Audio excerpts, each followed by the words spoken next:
So, as we talk about the Japanese experience of the 20th century, I want to talk about culture. Culture is an important concept when we need to get under our belts. Think about your own culture, wherever you grew up. Think about Japanese culture, the place that we're looking at. So I'm borrowing 4 paragraphs from this book by Poole, a book called Nation Identity. So as you imagine, of course, is very useful for thinking about the issues we're thinking about in this course. And I have 4 paragraphs I just want to talk quickly because as we think about culture, what is a culture, how to define a culture, what does it mean as you think about U.S. culture, what does it mean as we think about Japanese culture. So he gives 4 things. 1, right here, significant sense, what is culture? Right, you can read this. It consists of a gallery of meaningful representative objects, which those with the appropriate cultural knowledge and identity can interpret and evaluate. In this sense, culture exists as a public realm. This is the point that I want to make, right? There are 2 points of thinking about this. By being Japanese, by being American, there's all sorts of stuff that's out there. Certain kinds of food, certain kinds of cars, certain sorts of ways people dress, certain sorts of ways that people talk, that you know where they're from, and it represents what groups they belong to, whether it's south, north, east, west, educated, uneducated, right? There are class issues, there are cultural issues, there are historical issues, right? Same for Japan. If you know from Tokyo, if you're from Kyushu, if you're from north, if you're from south. Further, second, culture is public, right? This is something that happens all of us together. It's something that's out there. It's something that we do as a society, and we are members of that society. It's things that we create, fiction, songs, movies, art are all part of that realm. Second, there's a second sense. However, he says, the concept of culture also refers to the way in which these objects, right, the objects we just talked about, whatever they're cars or swords or whatever, created, recreated, modified, these are important, right? In that sense, culture is a process. It's not a product, right? It's something that continually happens, continually changes. It's not an end thing. The point? Well, let me continue. Culture is not made once and for all. It's continually being remade. It's being reaffirmed. It sometimes changes, right? Cultural objects may change their meaning or become less central. New objects may be introduced. Even the most static culture is the scene of contestation, of reinterpretation, of criticism. And these are all aspects of the process by which a culture is produced and reproduced, right? The point is, it's a process. It is not static. It does not stop.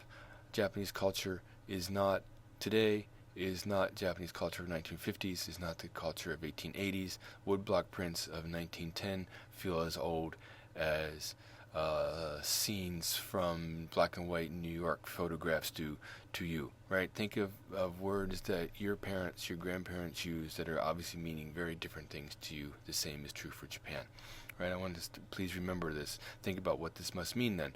When you read things from Japan from 1960, they are very important and they continue to resonate, just like cowboy movies from the 1960s do here. Cowboy movies from the 1960s in America influence how we see crime movies today. The same process takes place in Japan.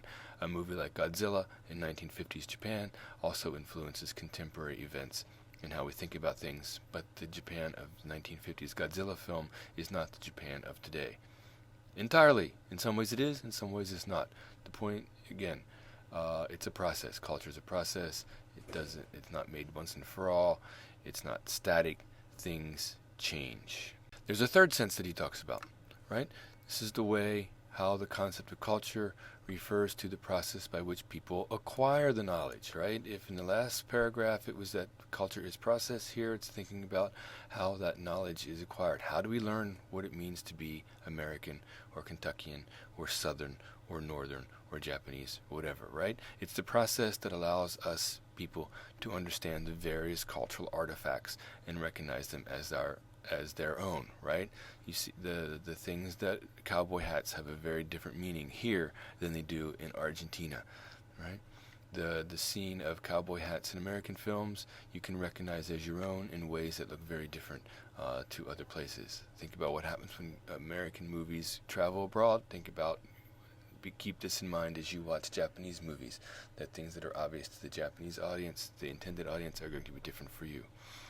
So, this is the process by which members of a culture come to understand the meaning of the objects which form the culture, and, crucially, how they find their identity in these objects, right? There are all sorts of things that we latch onto, flags, for example. Why is a flag such a powerful symbol? Why is it that individuals feel like that is something of them, that if you step on a flag, why do so many people feel like you're stepping on them personally? If you step on a cross, right, how does this become a personal identity issue? That's sort of the connection that's being made here.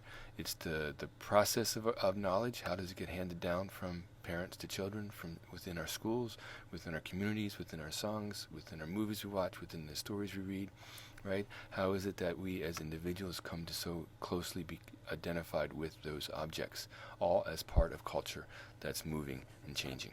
Fourth and final is this sense of culture as Bildung, the German word for education or formation in the educational formation process within a society, right? Culture in the way that it's a process by which an individual is inscribed within a particular form of life. It's not passive, right? This is not a passive acquisition of pre-existing patterns of behavior, right? It's not simply socialization. It's a process in which the individual fashions and finds him or herself within the forms or images which are socially available, right? The point here is how we as individuals, how as individual Americans, individual Japanese, become to figure out who they are, how the individual fashions and finds him or herself, right? How the relationship between individual identity and national cultural identity. It is a process of self-formation, not merely a formation of self. It is a process by which human individuals acquire various social identities. Again, the point I want to reiterate is to think about culture as static and culture as a place within which you, me, all of us as individuals form ourselves and who we are individually, and also the way that we come together through these 4 steps that you can go back and review to make our societies what they are as well.